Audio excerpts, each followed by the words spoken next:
네, 안녕하세요. 반갑습니다. 네, 이게 제가 약간 등이 굽어서 앉아서 하는 게 좀 어색해요. 다리를 떨 수 있는데 양해를 부탁드립니다. 네, 저 김기중 목사입니다. 여러분 그 지난주에 큰일이 있었죠?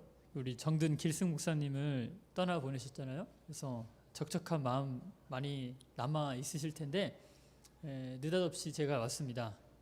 여러분 많이 아쉬우시죠? 네. 설마 홀가분하신 건가요? 아니죠? 많이 아쉬우실 거라 생각합니다. 언제나 그렇듯 그 정든 식구를 떠나보내는 거는 쉽지 않은 것 같아요. 사실 가는 사람보다 힘든 건 남아있는 사람이라고 생각합니다. 제가 이제 1월 1일 날 성고영신 예배를 길슨 목사님이 함께하는 게 오셔서 같이 예배 드리고 제가 이제 길슨 목사님을 차로 호텔에 모셔다 드렸어요. 근데 표정이 굉장히 밝아 보이더라고요. 그래서 농담입니다. 농담인데 그렇게 어둡지는 않으셨던 것 같아요. 예. 어쨌든 목사님도 이게 되게 막 아침에 너무 자기 뭉클했다고 많이 아쉬운 마음이 있다고 그렇게 하셨습니다. 저도 보기에는 되게 한 20살처럼 보이잖아요. 근데 저도 꽤나 많이 떠나면서 살았어요. 제가 이제 네팔에서도 좀 있었고, 그리고 또 정든 모교회를 떠나서 아프리카도 갔습니다. 그래서 아프리카에서 한 8년 사역하다가 이제 다시 이렇게 정든 아이들 또 성도님들 뒤로하고 한국으로 오기도 했고, 그래서 이리저리 돌아다니다 보니까 이제 미안한 건 이제 남아있는 가족들한테 늘 미안하다, 연락 못해서 미안하고 또 잘 챙기지 못해서 미안한 마음뿐이라는 그런 생각합니다. 하지만 우리는 여러분 잘 아시다시피 새로운 출발을 할 수밖에 없죠. 네, 새로운 출발을 할 수밖에 없습니다. 과거는 우리가 아무리 붙잡고 싶어도 잡을 수가 없고 1월 1일은 부한 자나 가난한 자나 아무 상관없이 그 누구에게나 공평하게 찾아오기 때문입니다.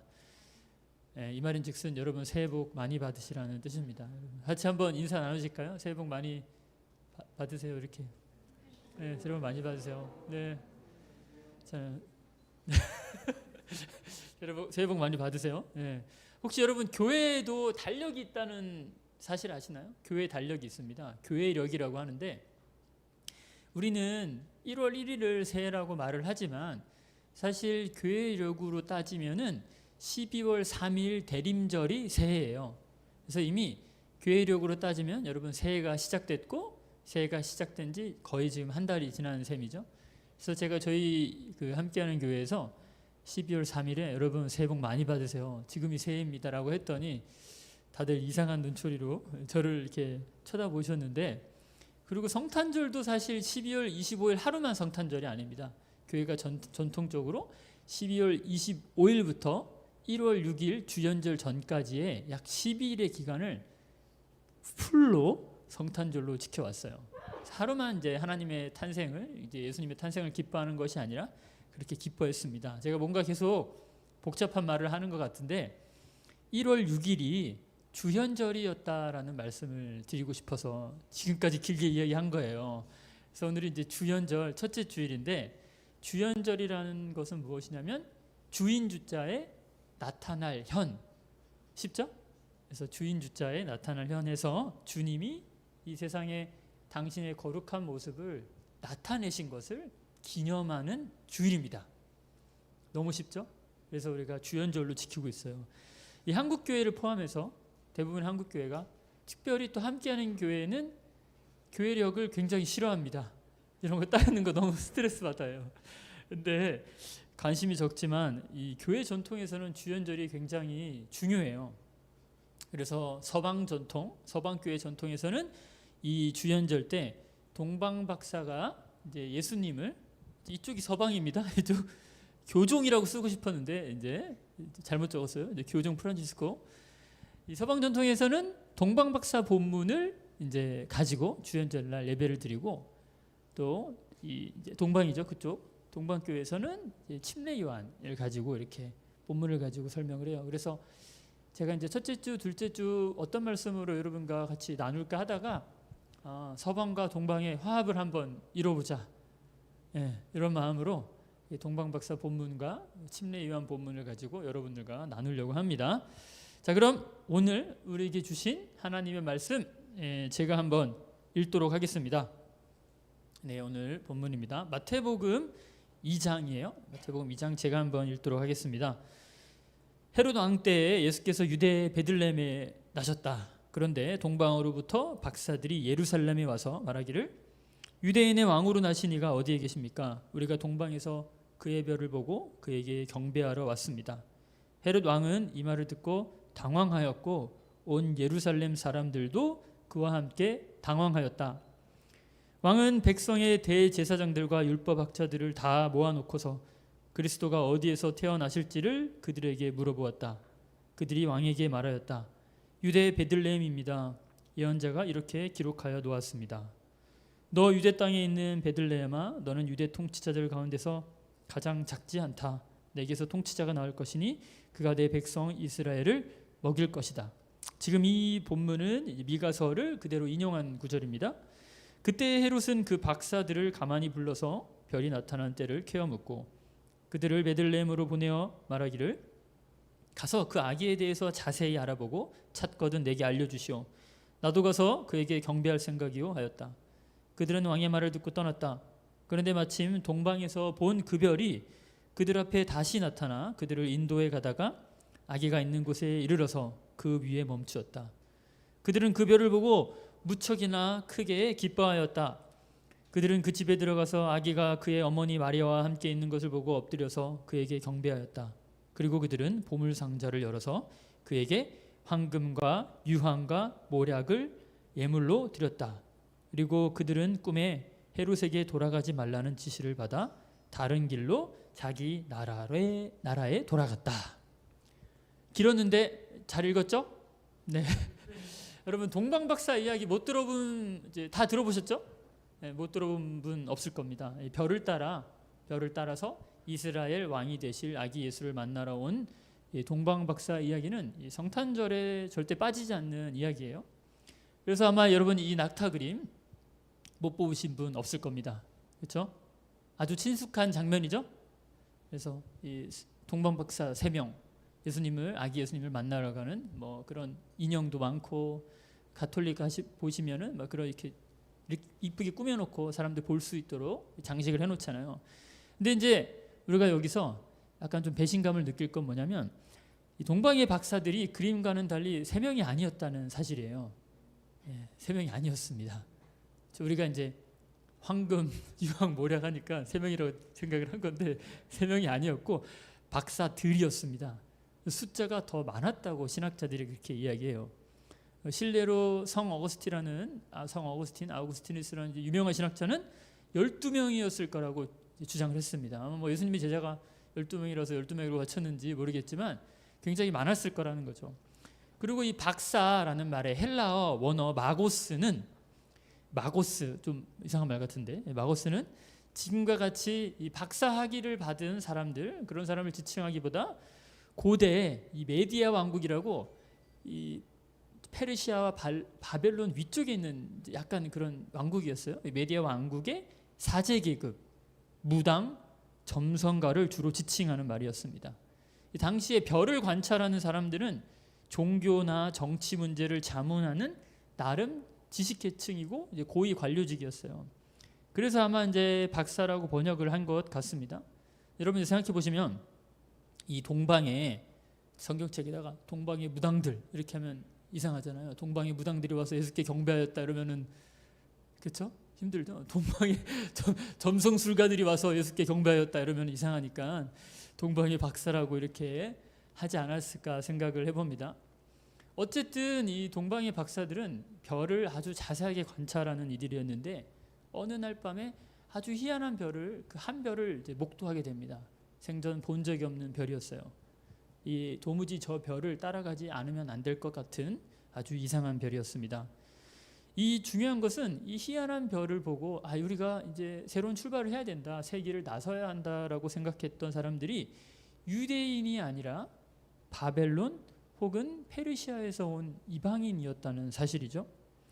그들이 바벨론이나 이 페르시아에서 왔다는 사실을 이제 신학자들이 어떻게 알았냐? 왜냐하면 구약에서 동방이라는 표현을 쓸 때는 다 바벨론 제국을 의미하는 말이었거든요. 그래서 그렇게 우리가 유추할 수 있는 거죠. 재밌는 것은 이 예수님이 구원자, 예수님이 메시아라는 사실을 이방인들이 가장 먼저 알고 와서 이방인들이 먼저 경배했다는 거예요. 이게 굉장히 부끄러운 장면입니다. 누구한테요? 저한테 말고 유대인들한테 부끄러운 고백이에요. 유대인들이 자신들의 왕을 모시는데 자신들이 먼저 찾아가서 알고 경배하는 것이 아니라 페르시아 사람들이 와서 먼저 경배했다는 거죠. 그런데 마태복음의 저자, 우리가 마태라고 알고 있는데 마태는 의도적으로 이 장면을 기록했습니다. 여러분 다른 복음서에서는 이 동방박사의 이야기가 전혀 등장하지 않고 오직 마태복음에만 이 동방박사의 이야기가 등장하거든요. 그렇다면 우리가 이렇게 질문해 볼 수 있어요. 왜 마태복음은 이방 민족의 점성가들이 예수님의 탄생을 먼저 깨닫고 알고 찾아와서 기뻐하고 경배하는 장면을 넣었을까? 너무 궁금하시죠? 예. 빵 드시면서 들으셔도 됩니다. 투비 컨티뉴 할 수 있으니까요. 예, 편하게 빵 드시면서 음료를 드시면서 드시면 제 마음이 더 편할 것 같아요. 예, 여러 이유가 이제 거론이 돼요. 이 동방박사들이 찾아온 이유가 여러 이유가 거론이 되는데 이제 일단 이사야서의 예언이 성취되는 것을 그리고 싶었어요. 이사야서 60장에 보면은 이 이제 동방에 이 이방인들이 와가지고 우리 왕을 경배할 것이다라는 본문이 있습니다. 그래서 그 본문의 예언이 성취적인 부분도 있지만 중요한 것은 이 마태의 공동체 특성이에요. 마태 공동체라면 이 마태를 중심으로 한 교회가 있었어요. 그 당시에 이 마태 공동체는 유대인들만 있었던 유대인들 민족 중심적인 공동체가 아니라 이방인도 포함하는 그리고 이방인 선교에 가장 적극적이었던 공동체였습니다. 마태, 마가, 누가, 요한복음서가 있지만 마태복음은 유독 이방인들을 품으려고 하고 이방인들에게 선교를 하려고 했던 공동체였어요. 이방인들에게 복음을 전하는 것을 자신의 사명으로 품고 살았던 공동체였던 것입니다. 그래서 그런 이방인에 대해서 긍정적으로 묘사하는 플롯이 마태복음에 아주 정교하고 세밀하게 그리고 요즘 말로 하면 텍스처라고 그러죠. 뭔가 책을 읽는데 이게 막 손에 막 느껴질 정도로 질감이 느껴질 정도로 글을 잘 쓰는 사람들의 책을 뭐 텍스처가 느껴진다고 그러는데 그렇게 느껴질 정도로 잘 묘사되어 있어요. 한번 살펴보겠습니다. 궁금하시죠?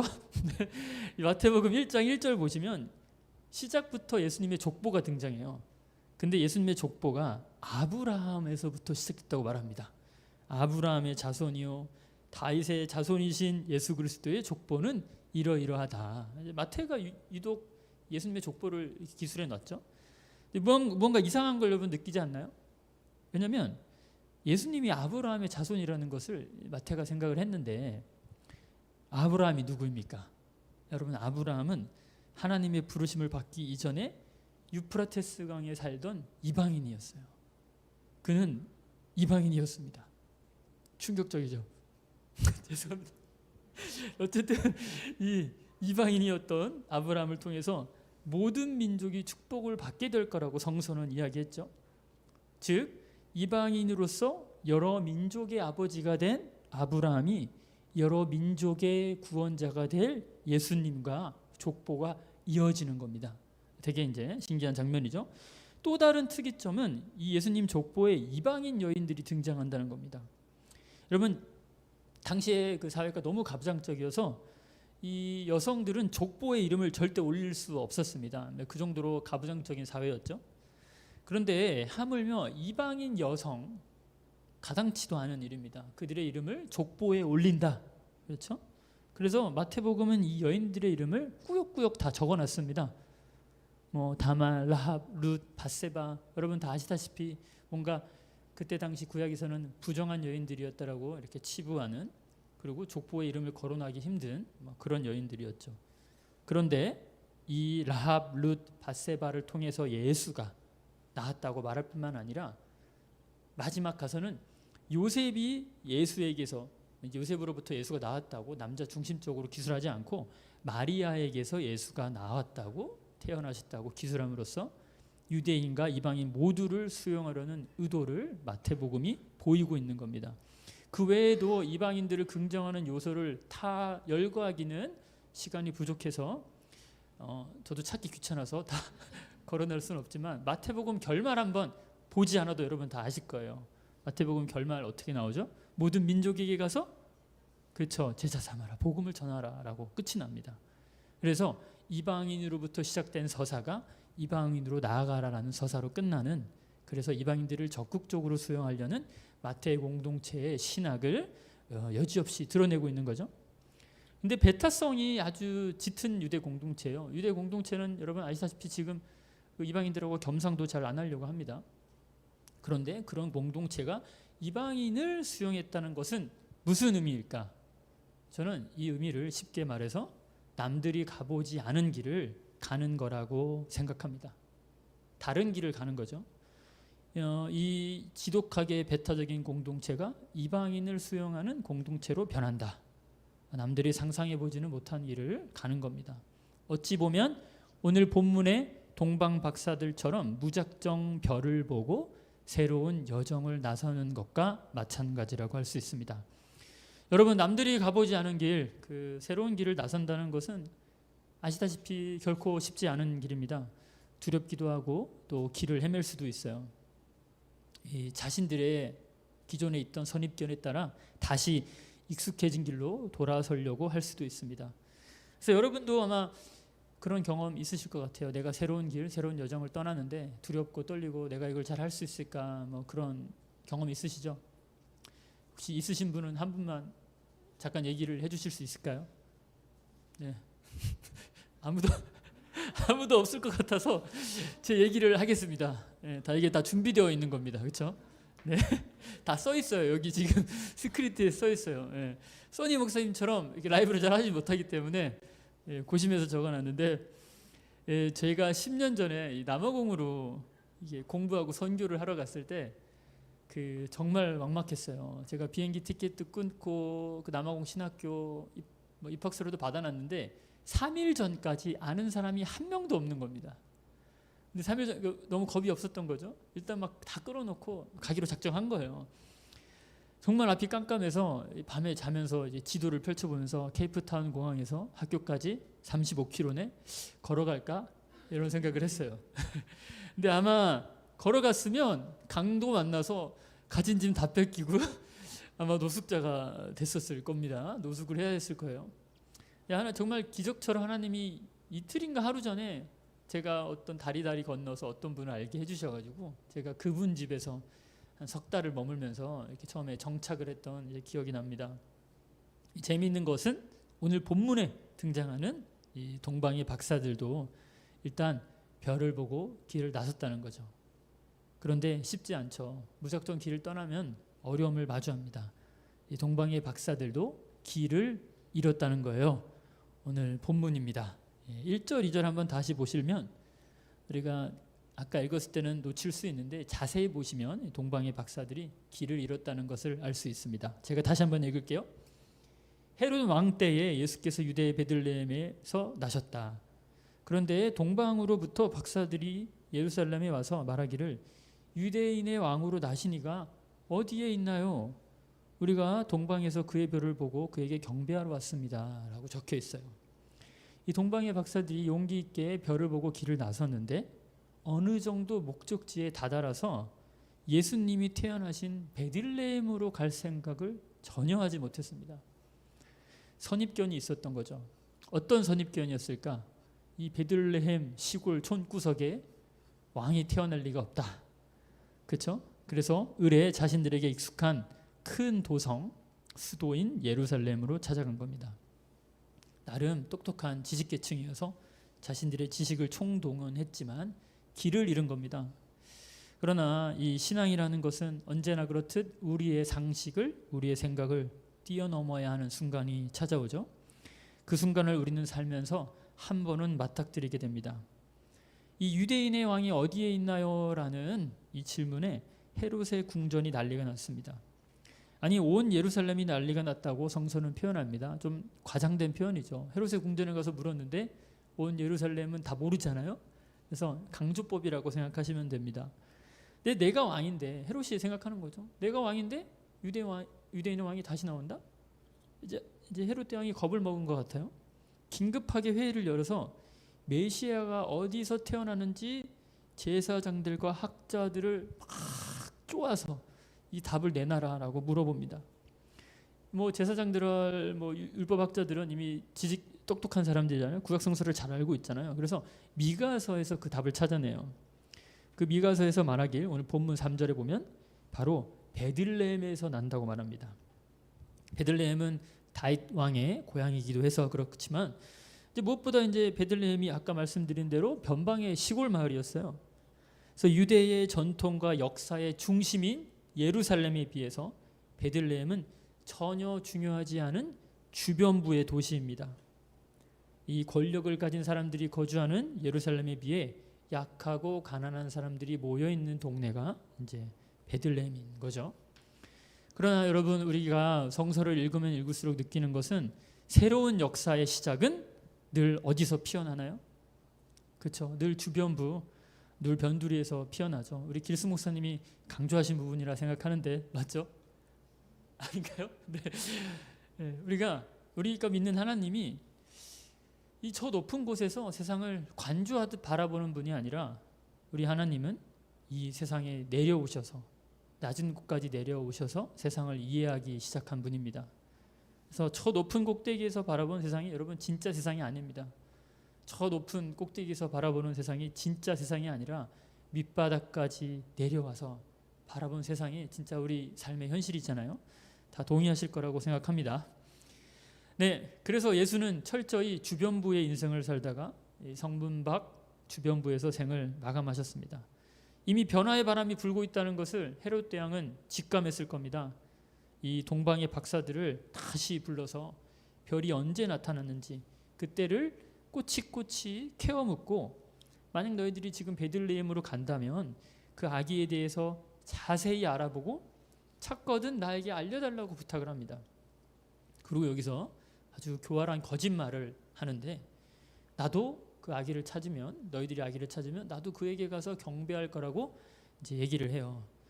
구라를 친 거죠. 죄송합니다. 제가 저희 교회 수위를 잘 몰라요. 온 지 2년밖에 안 돼서 어떤 분들은 수위를 잘 치고 올라가는데 경망스러운 언어를 써서 죄송합니다. 하지만 명백한 거는 헤롯 대왕이 구라를 친 거예요. 어쨌든 이 섬뜩한 장면이에요. 우리가 웃었지만 아주 잔인한 장면입니다. 왜냐하면 우리가 결말을 잘 알고 있어요. 이 우리말 성경에는 뭐라고 번역했냐면 샅샅이 뒤져라고 말하고 이렇게 번역을 해놓았습니다. 여러분, 그가 어떻게 무슨 짓을 했죠? 그가 군대를 보내서 2살 이하의 아이들을, 갓난아기들을 몰살해 버립니다. 베들레헴이, 그 어려웠던 가난했던 베들레헴이 슬픔의 땅이 되어버리고 말았습니다. 미국 시카고 대학의 유명한 철학자 마사 누스밤이라는 그 여성 철학자가 있어요. 제가 되게 좋아하는 여성 철학자인데 이 두려움의 군주라는 책을 썼습니다. 이 책에 의하면 우리가 사는 이 시대에 많은 사람들이 증오, 분노, 혐오에 휩싸여 있는 이유가 바로 두려움에 사로잡혀 있기 때문이라고 설명해요. 그런데 여러분, 여러분 잘 아시죠? 지금 이 젊은 20대 청년들이 서로 사랑해도 모자랄 나이인데 남자가 여자를 혐오하고 여자를 남자를 혐오하고 마음이, 아이고 저 주님 너무 마음이 아파요. 서로 막 사이좋게 지내야 되는데 이 혐오가 가득한 이제 시대가 되었습니다. 근데 무서운 건 두려움에 사로잡힌 권력자가 어떤 행동을 하느냐라는 거예요. 아주 정말 무서운 행동을 하게 됩니다. 자신의 자리를 지키기 위해서 기꺼이 악마가 되어버리고 맙니다. 세상에서 가장 아름답고 소중하고 그 귀여운 2살 된 갓난아기들을 자기의 경쟁자로 치부해버린다는 것, 잔인한 장면 아닌가요? 생명의 가치를 말살해버립니다. 동방의 박사들은 어쨌든 눈치를 받으면서 베들레헴으로 떠납니다. 다행인 것은 별이 다시 나타났다는 거예요. 오늘 본문에 보면 별이 다시 나타났다고 말을 하는데, 이 예루살렘을 벗어나자 별이 다시 나타났고 그들의 길을 인도해 줍니다.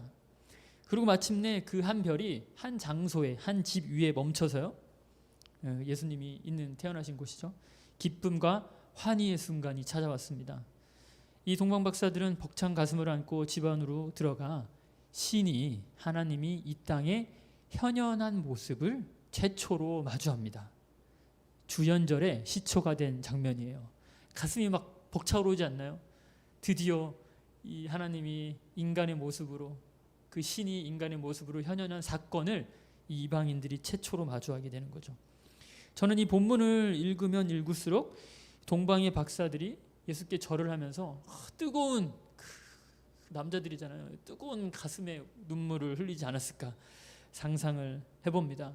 왜냐하면 별을 보고 무작정 길을 나섰는데 마침내 이 세상을 밝힐 진짜 별을 마주한 거죠.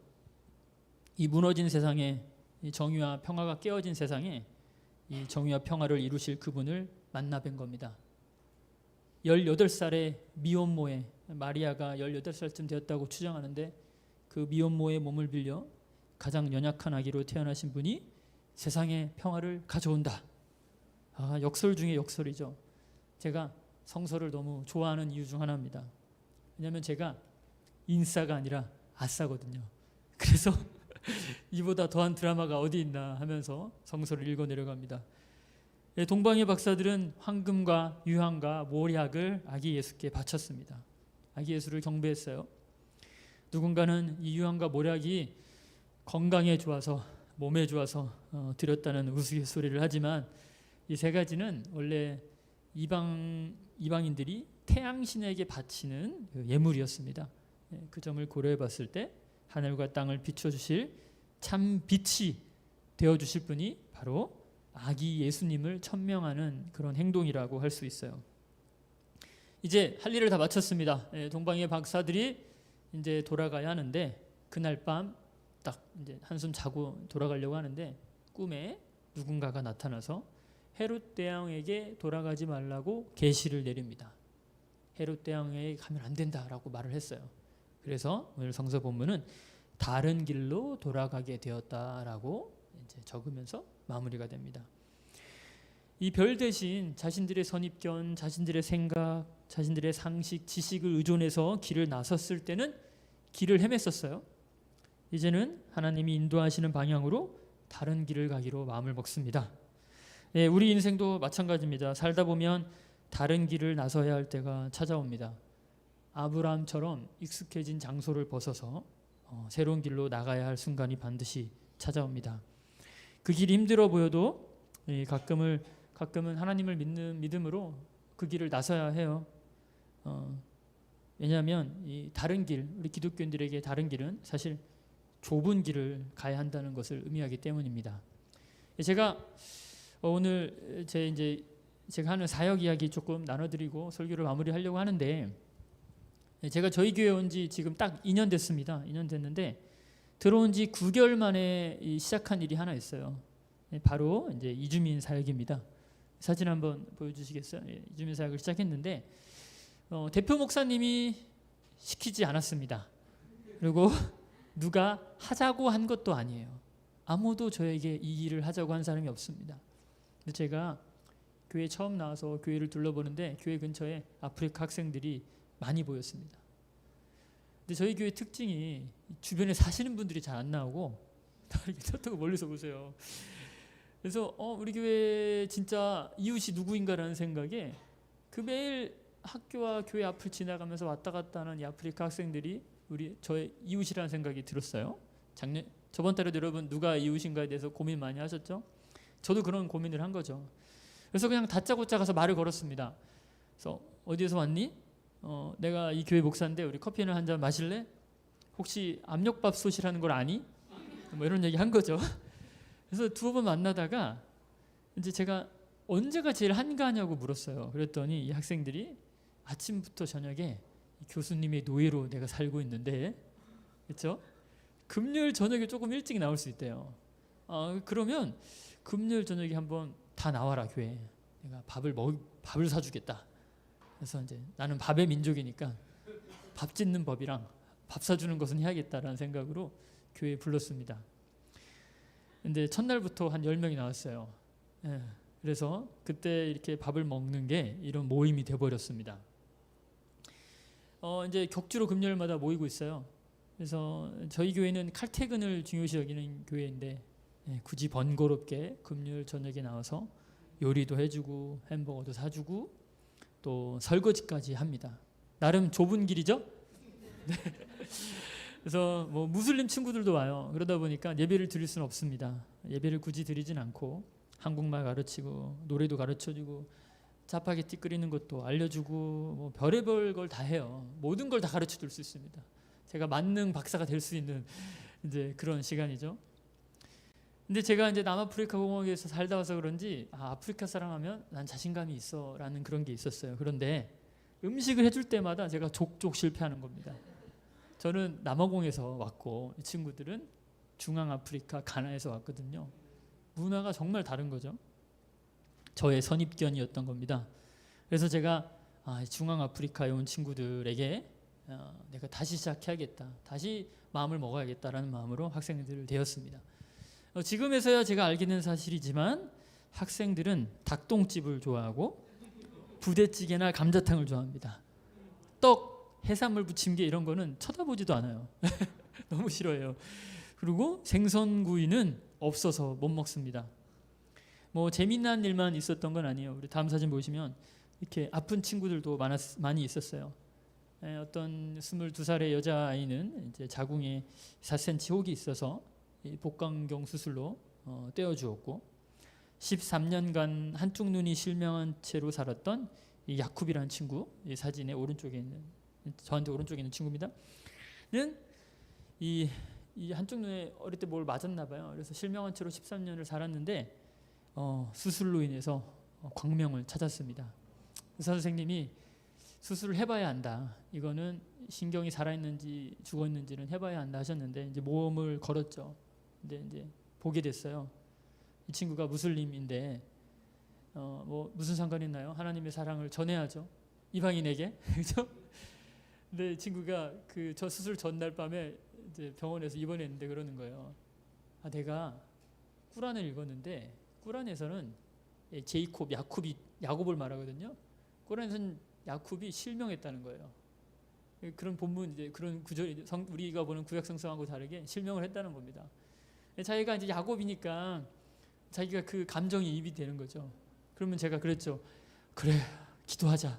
그래서 너는 너의 신께 기도해, 나는 나의 신께 기도할게 하면서 기도해주고 또 가끔 교회에서 그런 종교적인 행사 저희가 할 때도 거리낌 없이 잘 나와주고 있습니다. 근데 이제 뭐 안 보던 눈을 뜨게 됐으니까 더블 비전이 심한 거예요. 이렇게 보면은 이 스피커랑 우리 집사님이 선교사님이 겹쳐 보입니다. 그래서 이 더블 비전 때문에 이제 얼마 전에 또 다시 재수술했어요. 이제 사시 수술을 해서 얼추 지금 이제 시야가 하나로 보이기 시작했습니다. 뭐 그 외에도 이 친구들이 허우대만 멀쩡하지 뭐 치과, 정형외과, 심장내과부터 빈번히 제가 병원을 데려가야 했고 부동산을 돌아다니며 집을 알아봐 주기도 했고 아이들 어린이집, 학교까지 찾아주기도 했습니다. 아무도 시키지 않는 길을 묵묵히 걸어갔어요. 꼭 그렇게까지 도와주어야 하는 말도 조금은 들었습니다. 그럴 때마다 저는 이렇게 대답합니다. 당연히 그래야죠. 주님이 그러하셨듯 세상의 모든 어머니가 그러하듯 목마르고 줄인 이들이 있다면 우리는 밥솥의 바닥을 긁어서라도 퍼주어야 합니다. 남아있는 밥은 언제나 어떻게 되죠? 쉬기 마련이잖아요. 그렇죠? 예, 다른 길을 걸어가는 것이 너무 어렵고 고단한 것만은 아닙니다. 제가 이 순례길에서 제가 분명히 느꼈던 거는 그 길을 걸어갈 벗들을 하나님이 반드시 보내주신다는 거예요. 저도 이주민 사역을 하다가 무엇보다 감사했던 것이 바로 그겁니다. 하나님께서 너무 좋은 집사님들을 그런 동료들을 붙여주셨다는 겁니다. 이 길이 외롭지 않도록 제가 노래 부르며 기쁜 마음으로 걸어갈 수 있도록 이 사람 냄새가 나는 그런 길동무들을 많이 보내주셨습니다. 이 많은 이 동무들이 없었다면 저는 아무것도 하지 못했을 것 같아요. 이 많은 학생들을 먹이고 또 도와주고 뭐 이런저런 업무를 도와주는 것이 정말 때로는 벅이 차거든요. 제가 이 동지란 말을 선호하지는 않습니다. 왜냐하면 동지는 뜻이 다르면 돌아서거든요. 동무는 의견이 다르다고 해서 잡은 손을 놓지 않습니다. 우리가 생김새, 문화, 언어가 다른 이방인이라고 할지라도 저는 우리가 하나님 안에서 한 동무가 될 수 있다고 믿고요. 마태 공동체가 그렇게 우리에게 할 수 있다고 오늘 본문을 통해서 용기와 응원을 보내고 있다고 믿습니다. 2024년 새해가 밝았습니다. 우리 가까운 교회 성도님들 길승 목사님 떠나보내셨는데 여러분은 어떤 길을 걸어가시려고 마음을 먹으셨나요? 혹여나 세상적으로 너무 좋은 곳만, 높은 곳만 바라보고 있지는 않으신가요? 때로는 우리가 믿음의 사람으로서 과감히 돌아서서 주님이 걸어가셨던 그 낮은 길로 들어설 용기가 필요합니다. 직장이나 학업, 하시는 일을 그만두시라는 의미가 절대 아닙니다. 제 말은 우리가 하나님의 손을 잡고 하나님께서 우리랑 같이 가자고 하시는데 그 길을 한번 가보자는 뜻이에요. 내 욕망을 채우는 삶을 내려놓고 나눔의 길을, 대접받기보다 섬김의 길을, 불의에 항거하고 평화를 이루는 길을, 이웃을 살리는 길을 걸어가야 합니다. 그래서 제가 빵을 사왔습니다. 우리는 칠흑같이 어두운 시대에 살고 있어요. 민족주의가 기승하면서 전쟁과 내전이 계속 고개를 내밀고 있고, 기후위기 및 생태위기는 극심해지고 있고, 경제성장은 한계에 다다랐습니다. 하지만 우리 주님은 아무리 세상이 어둡다 하더라도 언제나 어디에서나 빛을 통해서 우리를 인도하십니다. 이 밤에 있는 별빛은 어두울 때 더욱 선명하게 드러나기 마련입니다.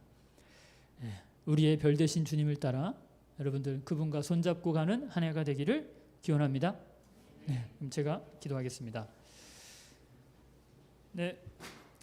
사랑이 많으신 하나님 감사합니다. 하나님 이 두 주를 저희가 주연절로 기념하면서 주님이 보여주신 별빛을 따라서 주님이 이끄시는 그 바람을 따라서 이 여정을 시작해 보려고 합니다. 지나고 보면 하나님 참 힘든 일도 많았고 또 용기가 없어서 주춤했던 일도 있었고 또 하나님이 원하시는 그 길을 가려고 했지만 때로 실패하고 낭망할 때도 많이 있었습니다. 하지만 하나님 저희에게 용기를 주시옵소서. 이 험난한 시대를, 이 유혹이 많은 시대를 헤쳐나갈 수 있는 용기를 허락해 주시옵소서. 하나님 저희도 언젠가는 길을 떠나야 한다고 믿습니다. 떠나보낸 길승 목사님이 아쉽지만 또 목사님은 목사님의 길을 가야 하고 저희는 저희에게 맡겨진 사명을 다해야 합니다. 하나님 저희가 올 한해 이 길을 나서고 넘어지기도 하고 실패하기도 하고 또 싸우기도 하고 여러 일이 있겠지만 하나님 저희가 그 순례길에서 가끔은 미소 짓고 길에 핀 꽃을 보며 하나님 경탄에 빠지고 또 새로 만나는 이웃들을 더욱 사랑하고 우리의 동료들을 보살피며 걸어갈 수 있는 지혜와 선한 마음을 허락하여 주시옵소서. 선하신 하나님으로부터 선한 일을 기대하는 올 한 해가 되게 하여 주시옵소서. 우리 가까운 교회 성도님들 늘 언제나 어디서나 하나님을 가까이 하고 이웃을 가까이 하는 그런 교회가 되기를 빕니다. 감사드리며 예수님의 이름으로 기도드렸습니다.